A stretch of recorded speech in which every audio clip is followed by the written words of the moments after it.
once you've done your day, you spray this out, you clean it out. There's a spray ball in there. You can run water from this into this and then just drain out the gunk. And then once this is all clean, you can fill it up and then run the pasteurizer and clean all the lines out with water. So now we're done the process. We stopped. We need to clean.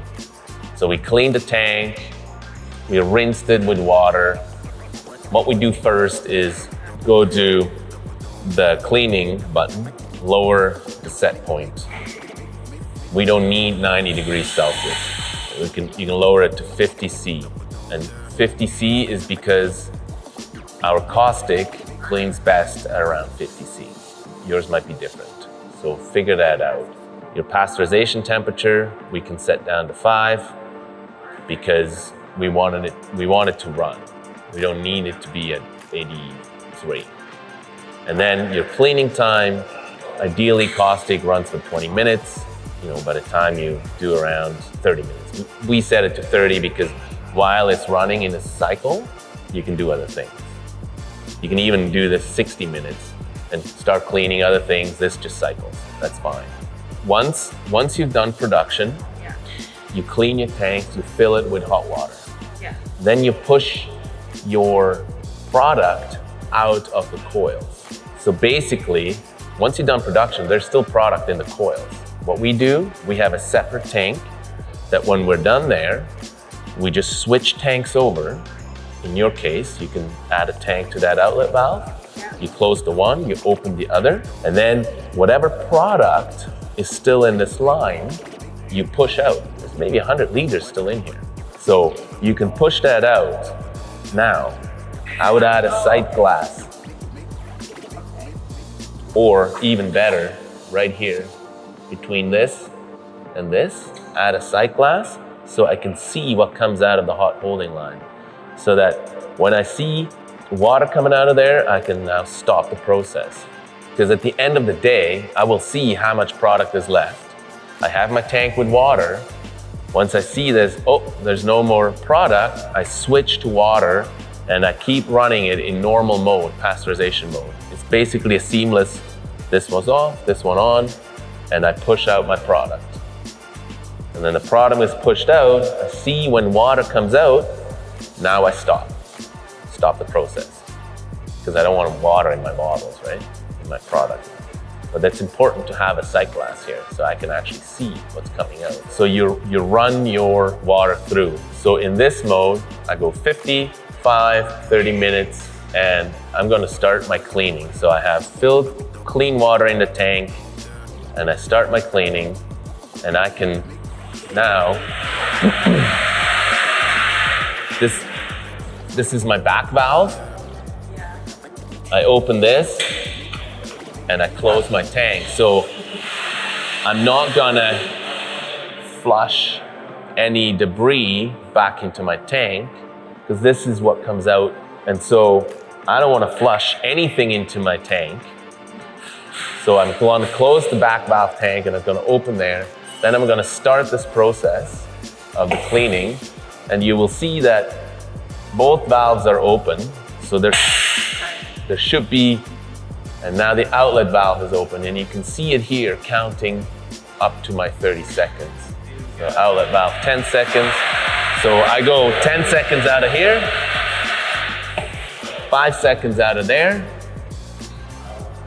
and 5 seconds with both of them open. That's to make sure that I'm going everywhere, right? That all of it gets cleaned.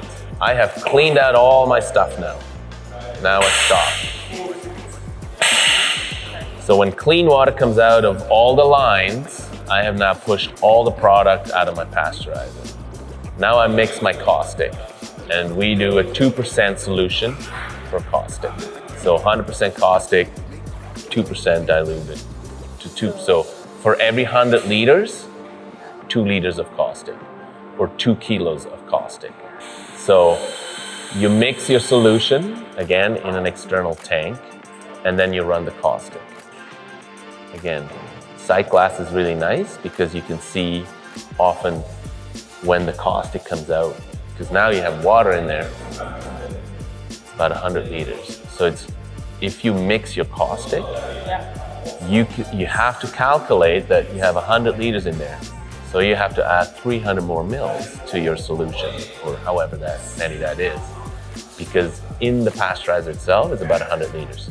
You can use this tank for caustic cleaning. You can use the whole system for caustic cleaning. Now you gotta figure out how much water you have in the whole system. Once we have cleaned the caustic or flushed the caustic with water out, we run a ball through. So these are these rubber balls, and with caustic we do a chemical clean, and with the ball we do a mechanical clean. And the way to put that in is we take this out, and it's important to drain the caustic out first. Collect it. You can reuse the caustic. If you clean your tanks and lines really well, you can reuse your caustic. You can use it 2, 3, 4 times. It doesn't evaporate like sanitizer. And it's better for the environment.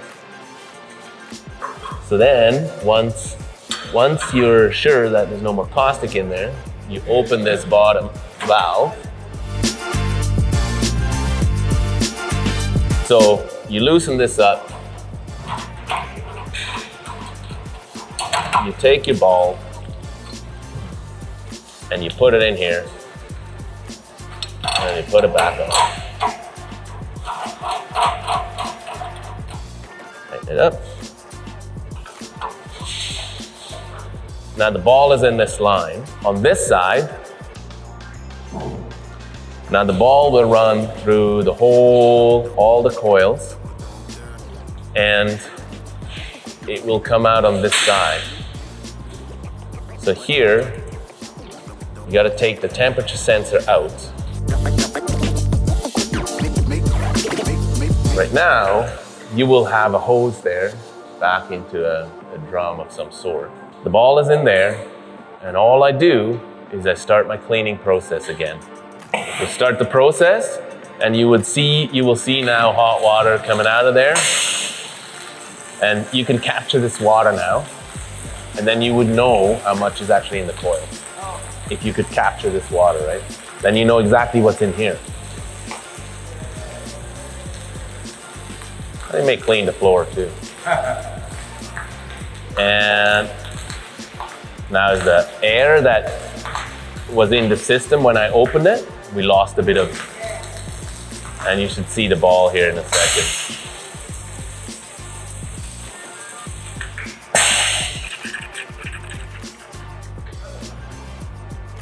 There's the ball.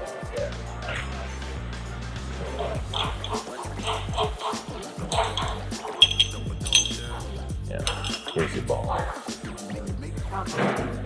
And you close this back up. You add this back in.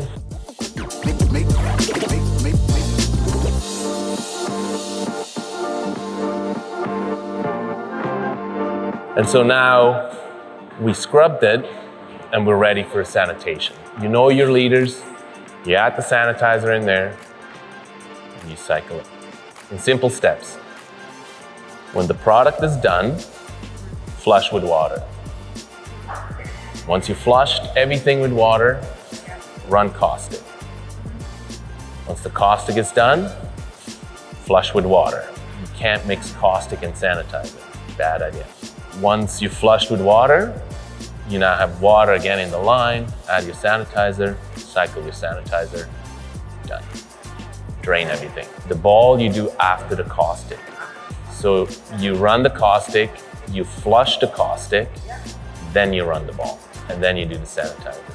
And then you drain everything. Make sure you drain all the dead water spots. So sanitizer loses its effectiveness after a few hours. So if you have sanitizer in a tank, you measure your acidity, with the strips, and you come back the next day, it's gone. It evaporates, goes away. That's why it's important to drain it all. And then before you start, the next day, the next week, whenever, you run sanitizer again, and then you run your product. If you do a no-rinse solution with your sanitizer, you can just run product out. Once you're done, you want to make sure to drain everything out.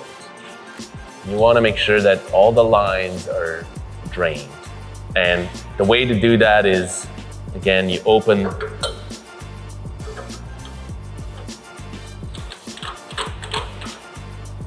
these two, or at least one of them.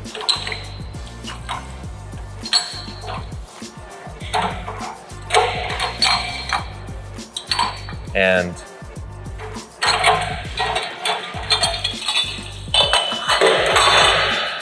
you open these ones. So you can go to manual and you can open, you unlock, you open this valve and you open this valve. We're gonna close this, open. So we make sure all the valves, all the hoses are open so the whole system can drain. Not this. This is the closed water cycle. Yeah. You don't touch that. So this is everything to do with hot water. No. Yeah.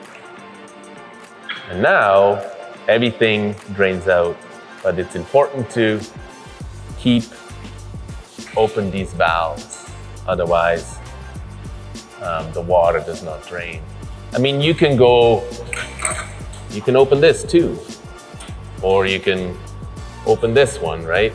All the water in the coil will drain out the bottom. You can see it, it'll drain for a long time. But you need to open something on the other side, otherwise it doesn't drain. Yeah. There we go. You can open this as well, but this should be empty because these are open. So this should have been emptied out anyways. Make sure everything is drained, and same on the other side, right? So you have a drain here. Once this is full, you have a drain here. What I would do, I would get another valve like that, and actually just, otherwise it's just easier.